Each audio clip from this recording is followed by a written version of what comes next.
Mansapas, welcome back bersama kami di podcast Zona Literasi. Tempat kita ngobrol santai tapi tetap inspiratif tentang anak muda yang berani ngukir prestasi di luar akademik. Bersama saya Lily Baidawi sebagai host dan pastinya hari ini saya nggak sendirian. Saya bersama narasumber spesial yang aktif dalam bidang non-akademik dan punya banyak cerita seru tentang perjuangannya. Halo Kak, apa kabar? Halo. Boleh dong perkenalan terlebih dahulu biar Sobat Mansapas juga makin kenal. Perkenalkan, nama aku Muhammad Rizky Abiansyah dari kelas 12J. Nah, di episode kali ini kita bakal ngobrol santai dengan tema berani berprestasi, cerita sukses di luar akademik. Menarik banget kan? Makanya tonton sampai habis ya, jangan di skip karena pastinya bakal ada cerita seru dan inspirasi yang bisa kita ambil. Nah, oke Kak, aku penasaran deh gimana sih awalnya bisa tertarik di bidang karate. Kadang kan orang baru tuh nemuin passionnya nggak sengaja gitu ya, dari sekedar ikut-ikutan lomba atau malah FOMO, diajak temen. Kalau Kakak sendiri gimana ceritanya? Kalau dari aku sendiri sih, awalnya itu juga FOMO, tapi bukan karena diajak temen, tapi karena ngeliat temen aku pulang latihan dari karate itu. Nah, awalnya itu aku penasaran, aku nyoba tanya ke temenku, katanya ada karate di Pandaan. Nah, aku coba tanya ke orang tua, ternyata dapat izin juga. Awalnya sih gak betah ya, karena apa sih latihan kayak gini. Terus lama-kelamaan kok kayak nyaman, terus aku nyoba jadiin hobi dari situ.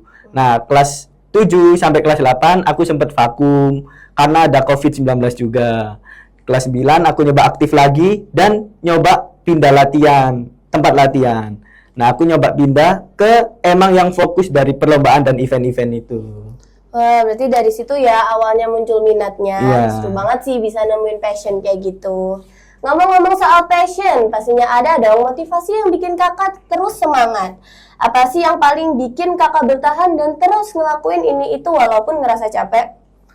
Motivasi dari aku sendiri sih karena aku merasa sudah terlalu jauh sampai saat ini. Aku juga selalu dapat dukungan dari orang tua, dari lingkungan sekitarku juga, dari pelatih-pelatihku juga. Aku juga termotivasi sama atlet-atlet yang emang udah mendunia. Dan aku selalu menonton video-video mereka di rumah. Emang support system tuh ngaruh banget ya guys ya. Keren banget sih, jadi motivasinya tuh datang dari apa? Dari Support system tersebut. Nah, Kak, kadang tuh kalau misalnya kita udah fokus ke bidang non-akademik tuh ada aja nggak sih omongan dari orang sekitar.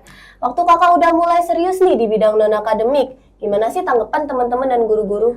Kalau tanggapan teman-teman dan guru-guru tentunya pada bangga karena muridnya dan teman-temannya itu ada yang berprestasi. Tapi ada beberapa guru yang kadang itu gak suka muridnya untuk keluar dari jam pelajarannya karena kan jadi tertinggal mapel tersebut.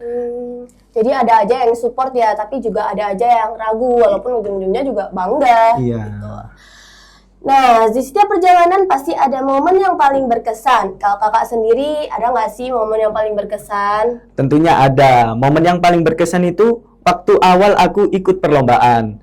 Itu aku merasa takut, aku merasa ragu, tapi ternyata aku bisa melewati itu semua dan tentunya itu bertahap sampai saat ini. Wah, itu emang nggak bisa dilupain sih, karena pasti rasanya campur aduk gitu ya, sedih, seneng, panik, dan lain-lain.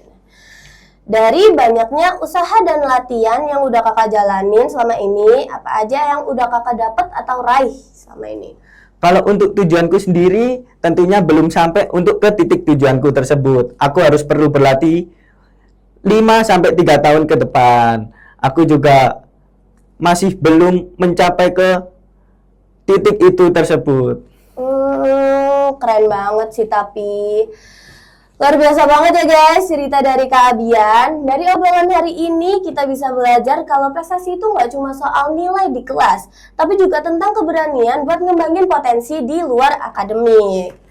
Oke, BTW sebelum aku tutup nih, kakak ada kenal atau familiar gitu nggak sama aku? Tentunya ada. Kamu sendiri kan murid mat sama aku waktu awal-awal masuk man. Betul banget guys, fun fact-nya Kak Abian tuh salah satu kakak OSIM pendamping dari mat sama aku pas itu. Makasih banget ya Kak udah sharing bareng kita hari ini.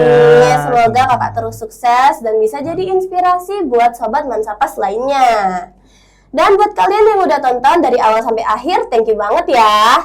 Jangan lupa Jangan lupa pantengin terus channel ini biar kalian gak ketinggalan episode seru podcast Zona Literasi lainnya. Saya Lili Badawi, sampai jumpa di episode selanjutnya dan tetap semangat berprestasi di bidang apapun yang kalian cintai. Bye-bye, see you.